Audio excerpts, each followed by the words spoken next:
অনেকেই দেখা গেছে নিউজ করছে উনি মারা গেছেন, বিভিন্ন জায়গায় নিউজ করতেছে, সেগুলো দেখে আমাদের হৃদয় আতঙ্কে ওঠে।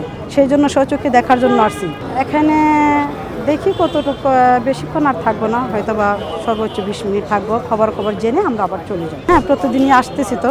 আমার নাম শামীমা পাঠান, আমি ময়মনসিংহ আসন 2 ফুলপুর তারাকান্দা বালিয়া মাদ্রাসা থেকে আসছি। আমি একজন বিএনপির কর্মী। আমার বাবা সংসদ নির্বাচন প্রার্থী ছিলেন এবং মনোনয়ন দেওয়ার জন্য অনেকবার আহ্বান করেছিলেন বেগম খালেদা জিয়া। আমার বাবার সাথে ওনার খুব ভালো সম্পর্ক ছিল। আজকেও আসছে, আশা করি কালকেও আসবো। উনি যতদিন আছেন ওনাকে দেখার জন্য আসবো এবং ওনার জন্য দোয়া পড়াচ্ছি। আমরা নিজেরাও দোয়া করতেছি এবং মনে সান্ত্বনার জন্য, মনকে শান্তি দেওয়ার জন্য একটু নিজে স্বচক্ষে এখানে দেখার জন্য আসছি। দূর থেকে অনেকেই শুনি, স্বচক্ষে দেখি নাই, তাই নিজে স্বচক্ষে দেখে মনকে সান্ত্বনা প্রবোধ দেওয়ার জন্য এখানে উপস্থিত হয়েছি। অবস্থা কী সেটা দেখার জন্য।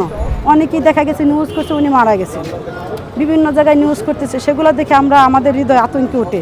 সেই জন্য স্বচক্ষে দেখার জন্য আসছি যে সত্যি কি এই ধরনের দুর্ঘটনা ঘটতেছে কিনা, কীভাবে আছে, কেমন আছে।